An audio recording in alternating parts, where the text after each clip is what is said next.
Selamat sore, Shalom, Jemaat GBI Bangkalan. Kembali kita bisa beribadah secara online walaupun Bapak Ibu Saudara masih ada di rumah.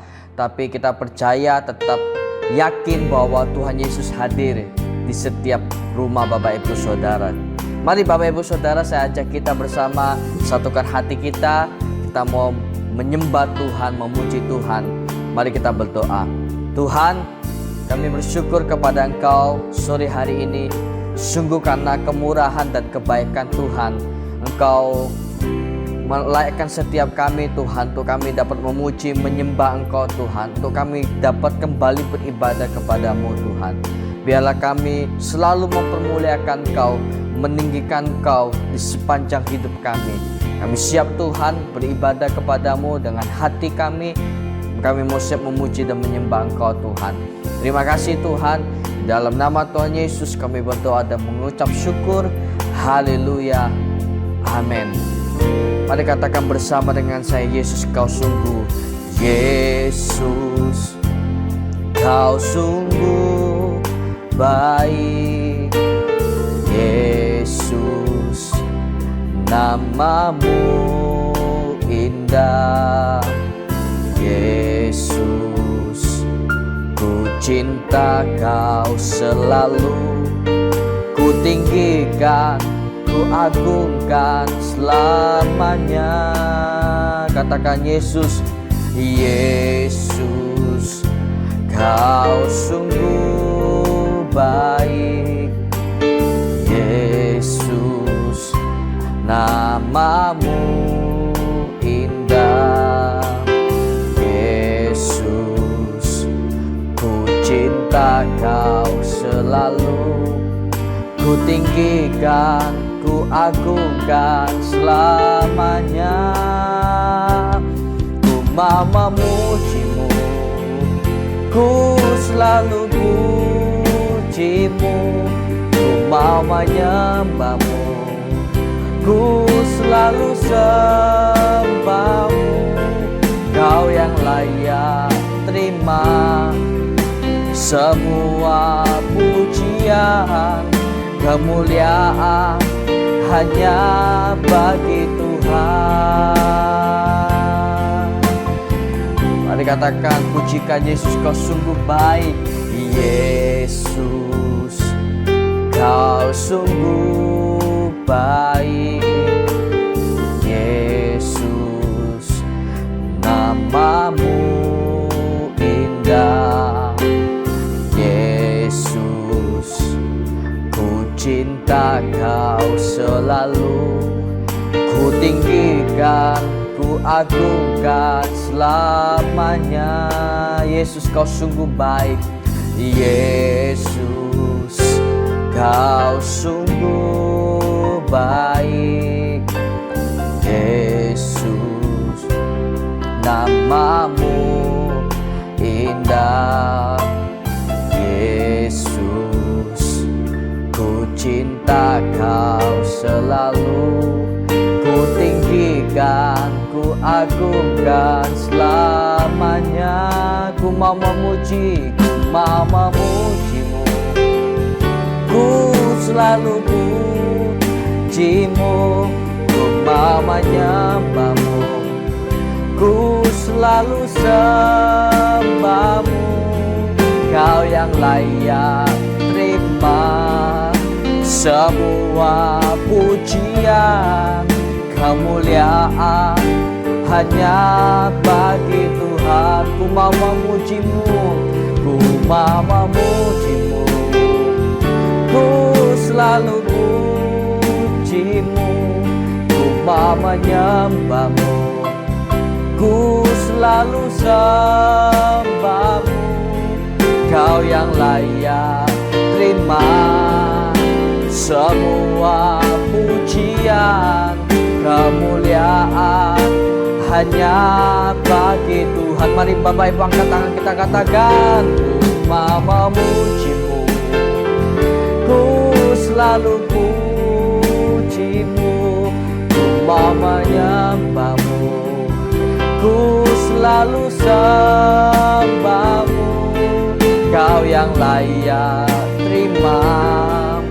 Semua pujian, kemuliaan hanya bagi Tuhan. Kau yang layak terima pujian, Kau yang layak terima semua pujian, kemuliaan hanya bagi Tuhan. Kau yang layak, Kau yang layak terima semua pujian, kemuliaan hanya bagi Tuhan. Mari sembah Tuhan. Oh haleluya, kemuliaan hanya bagi Tuhan Yesus. Terima kasih Tuhan Yesus, Kau sungguh baik. Haleluya. Mari Bapak Ibu Saudara, arahkan hati, arahkan pandangan kita kepada Tuhan sore hari ini. Datang menyembah Tuhan, datang dengan ucapan syukur kepada Tuhan. Haleluya, haleluya. Kami bersyukur Tuhan, kami selalu puji Kau, kami selalu sembah-Mu Tuhan. Haleluya, haleluya. Yesus, haleluya. Terima kasih Tuhan, kami menyembah, kami tinggikan. Haleluya, Kau Yesus sungguh baik, sangat baik dalam hidup kami Tuhan. Oh haleluya, haleluya. Yesus, Yesus, kami menyembah, kami menyembah. Haleluya, haleluya. Terima kasih Tuhan, kami bersyukur kepada Engkau Tuhan. Kami memuji Engkau, kami menyembah Engkau, kami membesarkan Engkau selalu Tuhan. Haleluya, terima kasih Tuhan, kami bersyukur. Bapa, kami siap mendengarkan firman-Mu. Tuntun kami melalui Roh-Mu supaya kami bisa memahami, mengerti firman-Mu, dan kami bisa menjadi pelaku firman-Mu sehingga kami berkenan di dalam hidup kami. Terima kasih Bapa, di dalam nama Tuhan Yesus kami berdoa. Amin. Shalom Bapak Ibu Saudara. Kita akan belajar firman Tuhan dengan tema doa Bapa kami. Untuk lebih mengerti lebih lengkap mengenai pengajaran Tuhan Yesus tentang doa Bapa kami ini, Bapak Ibu Saudara sebaiknya membaca Matius 6 dari ayat 1 sampai 15. Supaya kita bisa mengerti latar belakang cerita ini, karena kita tidak akan membaca seluruh ayat-ayat itu. Jadi Bapak Ibu bisa membaca ayat-ayat itu sendiri di rumah. Kita langsung baca ayat 9. Karena itu berdoalah demikian. Bapa kami yang di surga, dikuduskanlah nama-Mu. Kata karena itu menunjukkan ada sesuatu yang akan dijelaskan dari kalimat atau peristiwa sebelumnya. Karena itu berdoalah demikian. Kalau kita baca ayat 5, Tuhan Yesus mengatakan, kalau kamu berdoa, janganlah seperti orang munafik. Karena mereka suka berdoa hanya untuk pamer kesucian di hadapan manusia. Dan doa yang seperti itu Bapa tidak berkenan. Namanya berdoa tentunya ditujukan kepada Tuhan, bukan kepada orang. Jadi, seseorang bisa berdoa tanpa hatinya kepada Tuhan, tetapi kepada manusia supaya dihormati manusia. Jadi dalam berdoa, motivasi hati itu menentukan apakah doa itu berkenan di hadapan Tuhan atau tidak. Doa yang berkenan adalah doa yang hanya ditujukan kepada Bapa, yang hanya ingin dilihat oleh Bapa. Walaupun tidak ada orang yang tahu, karena motivasi hati kita itu ada di tempat yang tersembunyi. Tetapi Bapa tahu motivasi hati kita yang tersembunyi itu dan akan membalasnya kepada kita. Itu tertulis di Matius 6 ayat 6. Jangan berdoa seperti orang-orang munafik itu. Karena itu berdoalah demikian. Bapa kami yang di surga, dikuduskanlah namamu. Waktu kita berkata kepada Allah semesta alam ini dengan sebutan Bapa, ini menunjukkan hubungan yang eksklusif antara anak dengan Bapa. Ini eksklusif. Orang lain tidak perlu tahu. Dan sebenarnya, kalau kita bisa membangun hubungan yang eksklusif ini, kita akan bisa menikmati kebaikan-kebaikan yang mungkin tidak pernah kita duga. Karena Tuhan Yesus berkata, Bapamu yang melihatnya dari tempat yang tersembunyi akan membalasnya kepadamu. Dikuduskanlah namamu. Apakah ini berarti bahwa nama Bapa kurang suci sehingga perlu disucikan? Bapak, Ibu, Saudara, kata kudus di sini berasal dari kata hagios. Kata hagios dalam bentuk verba atau kata kerja menjadi hagiaso. Dan kata hagiaso ini sepadan dengan kata verba dalam bahasa Ibrani, kadas. Kalau dalam bentuk kata benda, kadas ini menjadi kodes. Dan arti kodes ini adalah pemisahan atau pengkhususan. Kalau kita baca Yohanes 17 ayat 19, dan aku menguduskan diriku bagi mereka, supaya mereka dikuduskan dalam kebenaran. Yohanes 17 ayat 19 ini adalah doa Tuhan Yesus. Ketika Tuhan Yesus berkata, aku menguduskan diriku bagi mereka, apakah itu menunjukkan bahwa Tuhan Yesus kurang suci? Sehingga perlu menyucikan diri bagi murid-muridnya? Tidak. Maksudnya adalah Yesus mengkhususkan dirinya bagi murid-muridnya. Jadi kata menguduskan di sini juga menggunakan kata yang sama, yaitu hagiaso tadi. Jadi maksudnya adalah Tuhan Yesus mengkhususkan dirinya bagi murid-muridnya.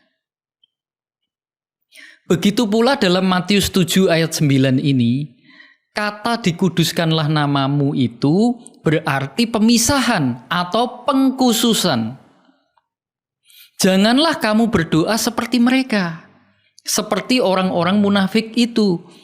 Ketika mereka berdoa, mereka ingin dihormati. Bukannya menghormati nama Tuhan, malah ingin memperoleh hormat bagi diri mereka sendiri. Karena itu, berdoalah demikian. Bapa kami yang di surga, hanya khusus namamu saja. Tidak ada yang lain. Bahkan diriku sendiri pun tidak. Hanya khusus namamu saja yang dihormati. Ketika kami berdoa, hanya khusus namamu saja ya Bapa yang ada di hati kami. Tidak ada yang lain. ketika kami berdoa, hanya khusus Engkau saja yang menjadi perhatian kami. Kami hanya ingin dilihat Engkau saja, bukan dilihat orang. Selanjutnya ayat 10, datanglah kerajaan-Mu, jadilah kehendak-Mu di bumi seperti di surga. Ketika kita berkata datanglah kerajaan-Mu, itu sebenarnya mengandung konsekuensi yang besar. Kita semua ini punya kerajaan sendiri, yaitu kehidupan kita, keluarga kita, bisnis kita, apapun yang kita punya, itulah kerajaan kita. Rajanya siapa? Ya diri kita sendirilah rajanya. Kalau kita mengatakan kepada Bapa, datanglah kerajaan-Mu, itu artinya kita telah menyerahkan kekuasaan kita kepada Bapa dan siap menundukkan diri di dalam pemerintahan Bapa. Karena itu, kalimat selanjutnya adalah jadilah kehendak-Mu. Jadilah kehendak-Mu di bumi seperti di surga. Di surga kehendak Bapa harus ditaati secara mutlak. Apabila ada yang melawan kehendak Bapa di surga, oknum itu harus diusir dari surga. Jadi kehendak Bapa di surga itu harus ditaati secara mutlak. Kalau kita membaca kitab Ayub, iblis masih bisa masuk surga. Dan kitab Wahyu, di sana dikatakan bahwa iblis tidak diperbolehkan lagi masuk surga. Dikatakan bahwa oleh darah anak domba dan oleh perkataan kesaksian kita, iblis dilemparkan ke bumi. Jadi kalau kita berdoa, jadilah kehendak-Mu di bumi seperti di surga, maka kita yang masih hidup di bumi ini juga harus mentaati kehendak-Nya secara mutlak. Seperti kehendak Bapa itu ditaati secara mutlak di surga. Kalau kita baca Matius 6 ayat 7, di sana dikatakan, lagi pula dalam doamu itu, janganlah kamu bertele-tele seperti kebiasaan orang yang tidak mengenal Allah. Mereka menyangka bahwa karena banyaknya kata-kata doanya akan dikabulkan. Perhatikan kata mereka menyangka. Artinya mereka punya pemahaman atau kepercayaan bahwa Allah itu bisa diatur dengan kata-kata mereka.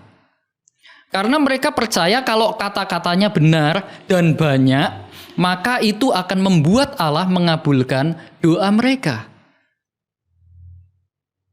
Allah yang benar tidak mungkin bisa diatur oleh manusia.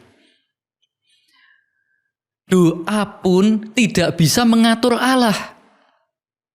Karena doa semestinya adalah justru sebuah kerelaan untuk mau diatur oleh Allah. Karena itu ayat selanjutnya berkata di ayat 8. Jadi janganlah kamu seperti mereka.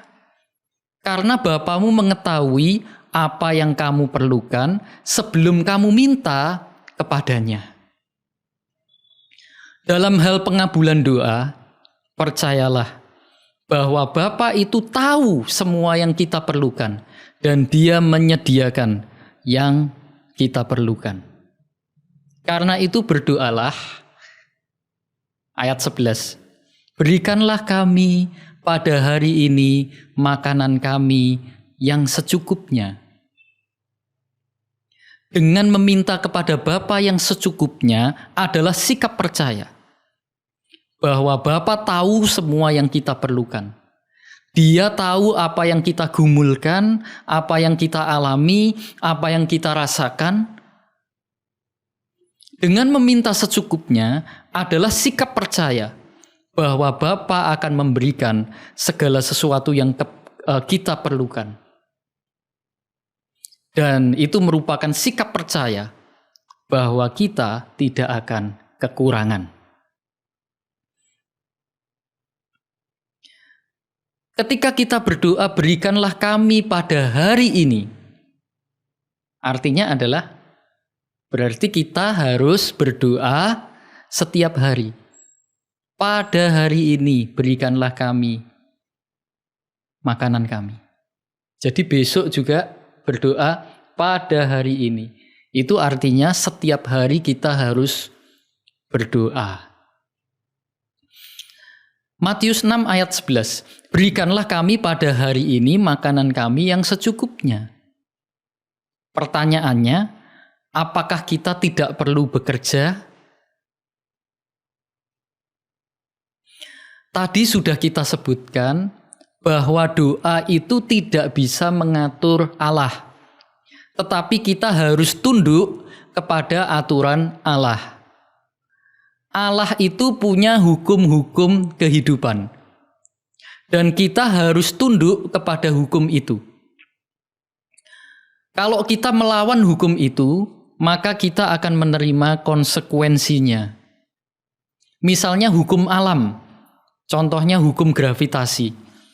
Kalau kita melawan hukum ini dengan menjatuhkan diri kita dari gedung, ya kita akan menerima konsekuensinya. Dalam mendapatkan rezeki, Allah juga punya hukum untuk itu, yaitu manusia harus bekerja. Ada yang namanya hukum tabur tuai. Apa yang kamu tabur, kamu tuai. Kalau kita menabur kemalasan, maka akan menuai kemiskinan. Kalau kita menabur rajin bekerja, maka kita tidak akan kekurangan. Dan Tuhan memberikan kita hikmat untuk bisa membagi waktu antara waktu bekerja dan waktu untuk keluarga, pekerjaan rumah, dan juga bisa membangun pekerjaan sampingan yang bisa menopang penghasilan kita. Suatu saat saya pernah duduk-duduk di rumah dan ada suara di hati saya. Suara itu berkata begini di dalam hati saya. Kalau kamu tidak mengganti lampu di teras rumahmu yang mati itu, sampai kapanpun lampu teras di rumahmu itu akan tetap mati. Sebab saya memang membiarkan lampu di teras saya, waktu itu lampu di teras itu ada beberapa, satu mati. Pikir saya enggak apa-apalah satu mati, saya tunda. Besoknya saya tunda lagi, besoknya saya tunda lagi. Dan waktu duduk-duduk di rumah itu, di hari itu, ada suara seperti itu. Kalau kamu tidak mengganti lampu di terasmu itu, paling tidak kamu menyuruh orang. Pokoknya ada action untuk mengganti lampu itu. Kalau kamu tidak melakukan apa-apa untuk penggantian lampu di teras rumahmu itu, selamanya lampu di teras rumahmu akan tetap mati. Saya terperanjat dan sadar bahwa memang ada bagian yang harus kita lakukan. Kalau saya tidak bekerja, maka saya tidak akan mendapatkan penghasilan. Kalau saya mau penghasilan tambahan, saya harus membangun pekerjaan sampingan di luar pekerjaan utama. Ada juga hukum-hukum lain dalam hal mengatur rezeki. Misalnya semut mencari makanan waktu musim panas. Coba kita baca ayatnya di Amsal 6 ayat 6. Amsal 6 ayat 6 sampai 8. Hai pemalas, pergilah kepada semut. Perhatikanlah lakunya dan jadilah bijak. Biarpun tidak ada pemimpinnya, pengaturnya, atau penguasanya. Ayat 8, ia menyediakan rotinya di musim panas dan mengumpulkan makanannya pada waktu panen. kita juga harus mengatur keuangan kita. Kalau dunia lagi resesi, kita tidak boleh resepsi. Artinya kalau dunia lagi krisis, jangan berpesta. Kita bisa bangkrut. Kalau itu kita lakukan, kita sedang melawan hukum alam. Mengapa kita tidak boleh melawan hukum alam? Karena yang membuat hukum alam itu bukan setan. Yang membuat hukum alam itu juga Tuhan sendiri. Semut dalam masa kelimpahan pun tidak menghambur-hamburkan, tetapi dia mengumpulkan makanannya. Ada hukum-hukum kehidupan di dalam Alkitab kita.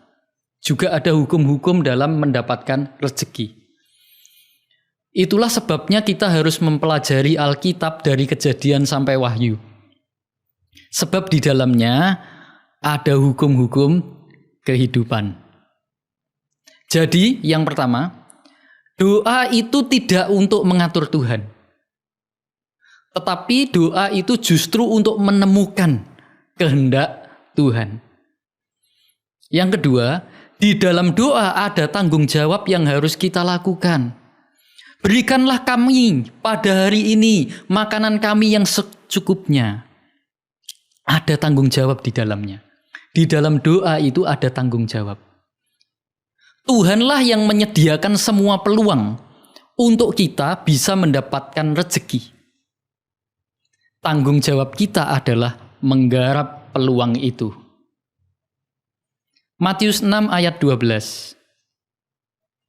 Dan ampunilah kami akan kesalahan kami, seperti kami juga mengampuni orang yang bersalah kepada kami.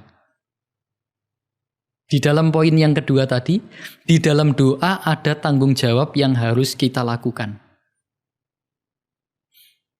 Kalau kita mau diampuni, kita harus mau mengampuni. Mengapa kita harus mau mengampuni? Ketika Bapa mengampuni kita, maka Bapa membersihkan kita. Di saat Bapa sudah membersihkan kita, kalau kita tetap membenci orang lain, maka hati kita itu tetap kotor. Jadi akan sia-sia Bapa membersihkan kita. Sebab kita sendiri yang mengotorinya lagi. Sebab kebencian itu mengotori hati. Karena itu kalau kita mengampuni orang, maka Bapa juga akan mengampuni kita. Dan di dalam keadaan itu, maka kita akan benar-benar bersih. Matius 6 ayat 13. Dan janganlah membawa kami ke dalam pencobaan, tetapi lepaskanlah kami daripada yang jahat. Di dalam doa ada tanggung jawab, seperti poin kedua tadi. Ketika kita berdoa, jangan membawa kami ke dalam pencobaan, kita sendiri juga jangan sengaja mendekati area yang membuat kita bisa jatuh dalam pencobaan.